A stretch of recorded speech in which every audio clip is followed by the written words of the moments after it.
Hari ini umat Tuhan seluruh dunia memperingati kematian Yesus di atas kayu salib yang disebut sebagai peringatan Jumat Agung. Demikian juga jemaat kita semua berkumpul di sini pagi hari ini untuk memperingati kasih Yesus, salib Kristus yang sudah mengerjakan pengampunan. Saudara yang dikasihi di dalam Tuhan, baik yang ada di ruangan ini maupun saudara-saudara yang mengikuti ibadah dari radio Suara Pengharapan. Hari ini kita sungguh-sungguh berbahagia karena di tengah-tengah suasana masih pandemi, kita semua diizinkan Tuhan memperingati hari yang sungguh indah, yaitu hari kematian Kristus Yesus. Berita tentang salib adalah berita kebodohan. Karena berita tentang salib adalah berita yang oleh orang dunia dianggap sebagai sebuah berita kekalahan. Orang yang tidak mengerti, dia mengatakan bahwa Yesus sudah berakhir. Yesus sudah tamat dengan kematiannya di atas kayu salib. Oleh karena itu Rasul Paulus dengan jelas menegaskan bahwa berita tentang salib adalah kebodohan bagi mereka yang akan binasa. Tetapi bagi kita yang akan diselamatkan, berita tentang salib adalah kekuatan Tuhan. Yang setuju katakan amin. Saudara, apa alasan Bapa di surga mengutus anaknya dikorbankan dan mati di atas kayu salib? Mari kita renungkan. Ini sesuatu yang sangat simpel, sederhana. Tetapi sebenarnya perlu kita renungkan terus-menerus. Dengan apakah? Dengan alasan apakah Bapa di surga mengutus anaknya untuk mengorbankan dirinya di atas kayu salib? Mari kita renungkan. Alasannya apa? Mari kita baca bersama-sama. Alasan Bapa di surga untuk mengutus anaknya yaitu karena begitu besar kasih Allah akan dunia ini. Alasannya hanya simpel, yaitu karena kasih Tuhan. Oleh karena kasih Tuhan, maka Bapa di surga mengutus anaknya di dunia ini. Saudara, kalau kita lihat alasan ini, berarti kita bisa mengerti. Oleh karena kasih yang begitu besar. Oleh karena kasih Bapa yang begitu besar. Kalau kita bicara tentang apa tujuannya? Apa tujuan dari kasih Bapa? Apa tujuan dari pengorbanan Yesus? Tujuannya yaitu supaya apa? Supaya barang siapa yang percaya kepada Yesus tidak binasa, melainkan beroleh hidup yang kekal. Betapa berbahagianya kita mengerti alasannya karena kasih. Tujuannya apa? Supaya setiap orang yang percaya kepadanya tidak binasa, melainkan beroleh hidup yang kekal. Saudara, kalau kita mengerti ini, maka sebenarnya Jumat Agung tidak bisa dipisahkan oleh misi Bapa, yaitu menyelamatkan umat manusia. Jumat Agung tidak bisa dipisahkan oleh alasan terbesar kenapa Bapa mengasihi kita, oleh karena kasih-Nya. Saudara, mari kita merenungkan oleh karena kasih Bapa, maka terjadi pengampunan. Pengampunan bisa terjadi oleh karena kasih. Tanpa kasih tidak ada pengampunan. Kasih yang dimiliki Bapa yaitu kasih yang begitu besarnya. Dan kasih itu mengerjakan pengampunan.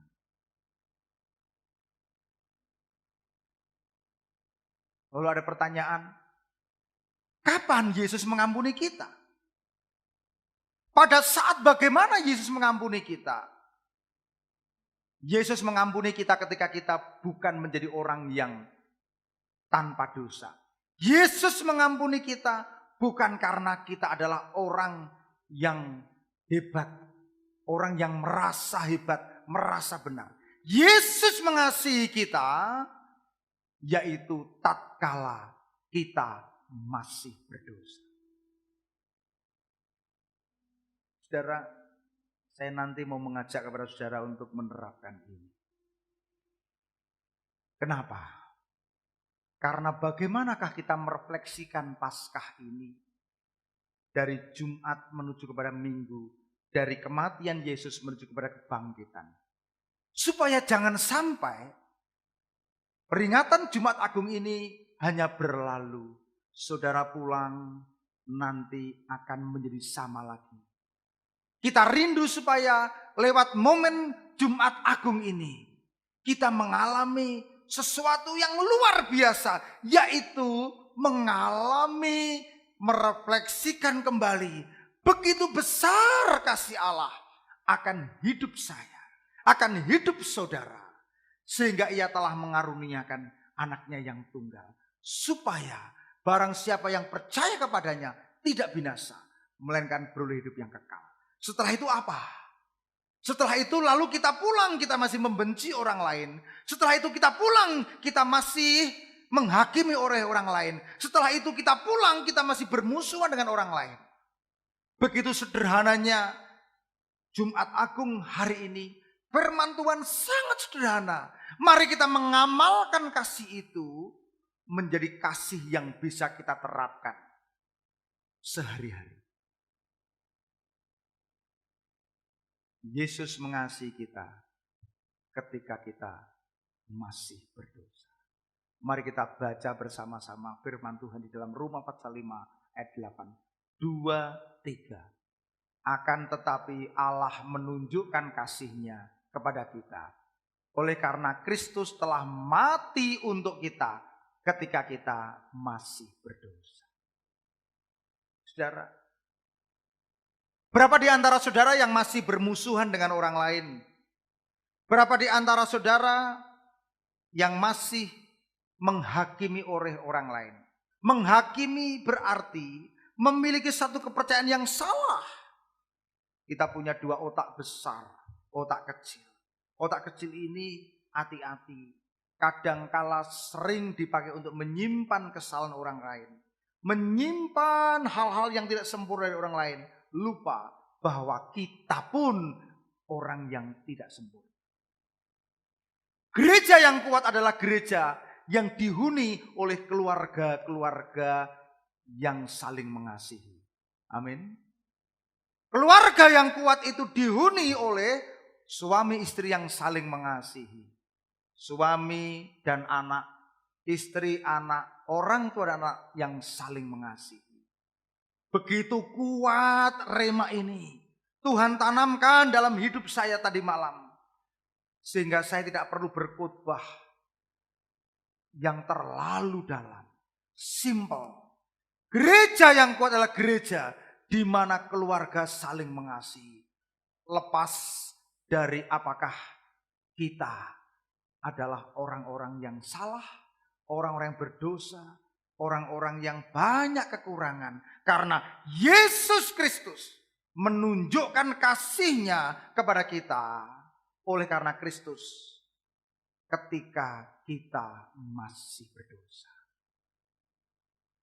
Ini adalah satu firman yang diberikan untuk menempelak kita. Berapa banyak di antara saudara yang hidup tidak di dalam kasih. Saudara, Kenapa pelayanan Yesus adalah pelayanan yang berhasil?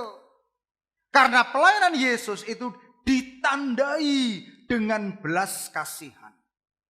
Saudara teliti di dalam firman Tuhan, di dalam terjemahan bahasa yang baru, Indonesia yang baru, kata belas kasihan ditulis 32 kali. Padahal hari-hari paling panjang di dalam kalender kita itu 31. Kalau 32 berarti apa? Berarti setiap hari mesti hidup kita dipenuhi dengan kasih Tuhan. Amin. Kenapa tambah 1? Apa artinya? Kalau di dalam ayat terjemahan bahasa Indonesia, terjemahan baru, dituliskan 32 kali, berarti setiap hari hidup kita mesti dengan kasih. Kenapa ditambah 1? Supaya tidak ada satupun hidup kita sehari-hari yang tidak diwarnai kasih. Ingat firman Tuhan 6 bulan yang lalu, mengasihi Tuhan dan mengasihi sama adalah hal yang sama. Saudara tidak boleh bangga mengatakan, yang penting aku mengasihi Tuhan, yang penting aku mencintai Tuhan, yang penting aku berpelayanan, perkara saya tidak damai dengan orang lain, tidak ada masalah. Yang penting saya mengasihi Tuhan, perkara saya tidak mengasihi sesama teman pelayanan saya, nggak ada masalah. Salah.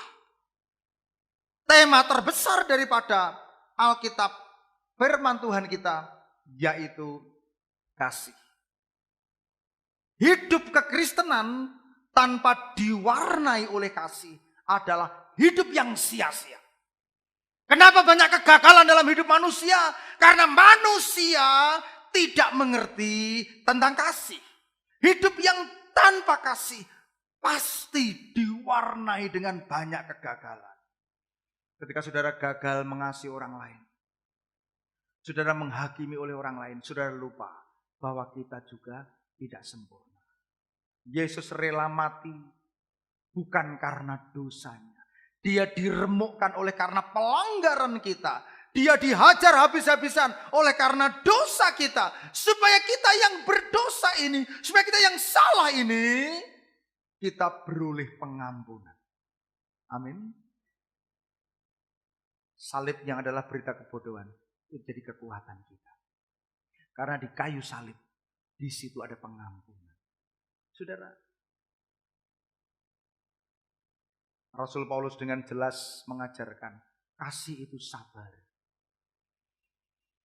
Kuat menanggung berbagai macam hal bersama Tuhan. Kasih itu murah hati. Kasih itu tidak cemburu.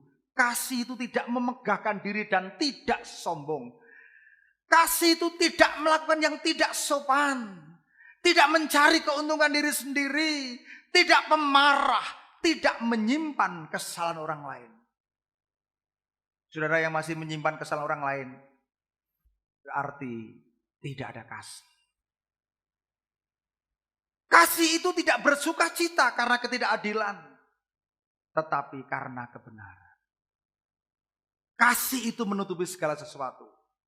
Berapa di antara saudara yang suka membeberkan aib orang lain? Berapa di antara saudara yang masih ingin dihargai, mencitrakan diri sendiri? Kesana kemari menceritakan keburukan orang tua. Menceritakan keburukan gereja, keburukan pemimpin. Itu adalah kehidupan yang lama. Karena kasih itu menutupi segala sesuatu. Percaya segala sesuatu. Mengharapkan segala sesuatu. Sabar menanggung segala sesuatu. Suatu hari nanti nubuat akan lenyap. Karena kalau orang mati tidak ada yang bernubuat. Satu hari bahasa roh akan berhenti. Satu hari pengetahuan akan lenyap. Tetapi kasih tidak berkesudahan.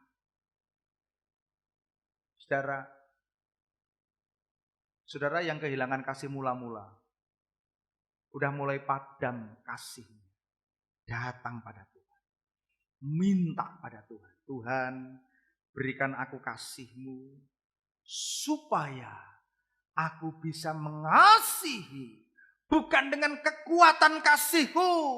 Karena aku sadar ketika aku mengasihi dengan kekuatan kasihku, saya akan gagal, saya akan mudah menilai orang, mudah menghakimi orang, mudah berkomentar terhadap kelemahan orang. Tetapi ketika kita memakai kasih Tuhan, kasih itu memenuhi hidup kita, sehingga yang bekerja bukan kasih manusiawi kita, yang bekerja adalah kasih Tuhan. Amin. Firman Tuhan katakan, kasih tidak pernah gagal. Kasih tidak pernah gagal. Ada satu lagu yang begitu saya suka, itu lagu lama. Lagu itu mengatakan, kalau bukan kasih, laut kan kering. Coba minta C.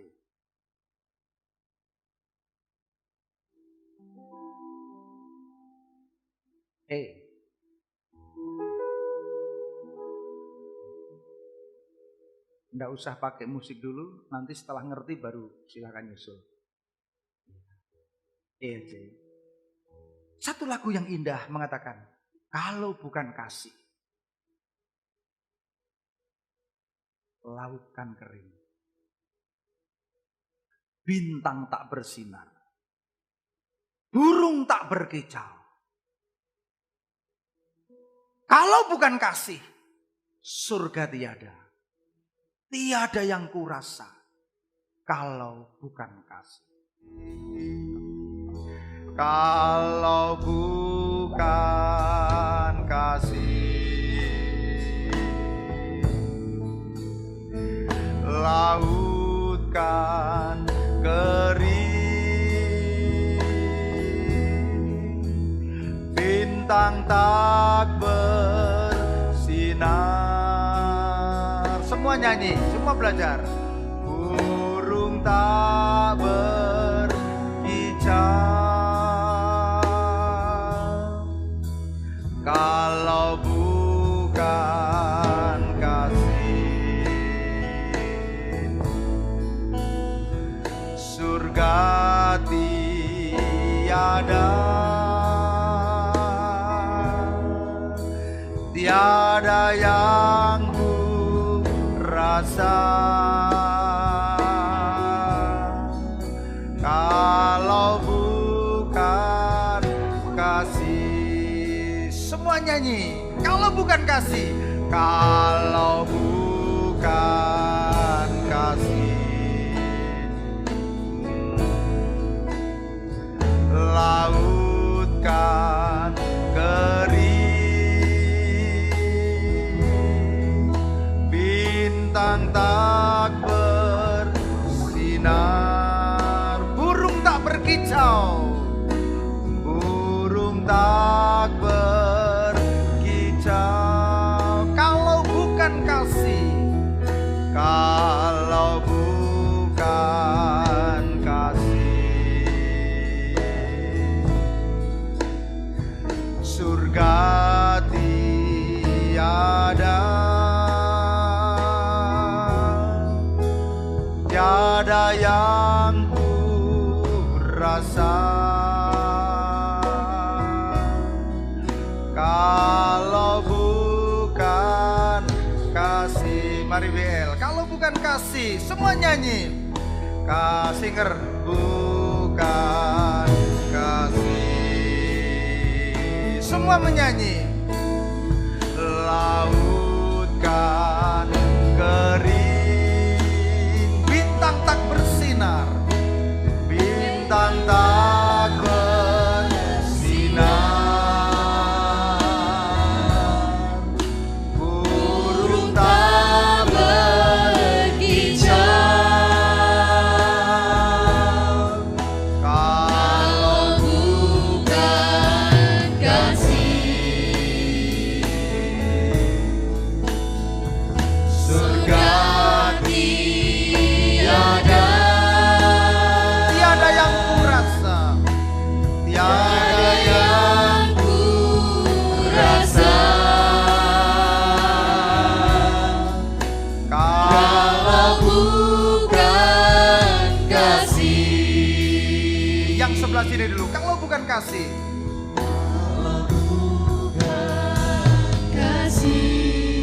Amin. Haleluya.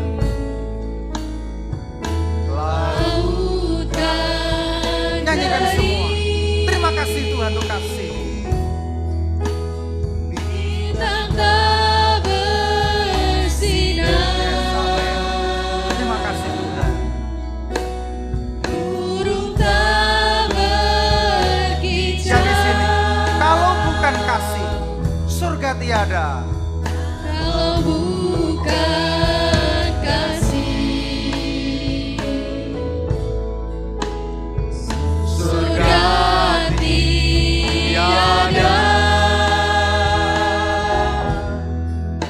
Tiada yang ku rasa,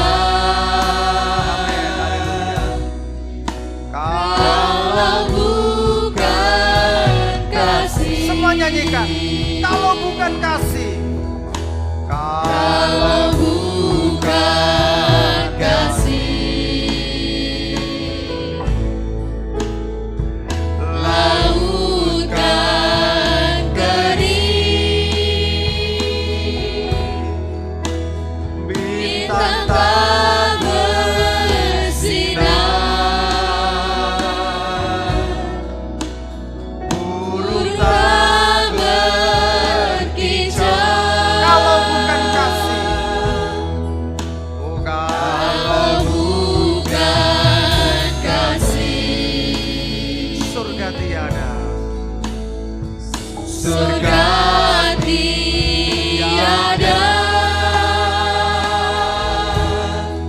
Tiada yang ku rasa, kalau bukan kasih. Jadi apa makna ibadah Jumat Agung ini? Maknanya yaitu kasih. Apa yang mesti saudara lakukan ketika nanti selesai ibadah? Terapkan kasih. Biarkan hidupmu dilimpahi dengan kasih Bapa. Biarkan kasih mengalir dalam hidupmu. Biarkan hidupmu menerapkan kasih, karena kasih tidak pernah gagal. Saya berpesan, jadikan momen Jumat Agung ini sebagai momen pemulihan kasih. Di antara keluargamu, di antara komsel, di antara engkau dengan sesama jemaat, di antara engkau dengan warga sekitarmu, saudaramu. Karena kasih tidak pernah gagal.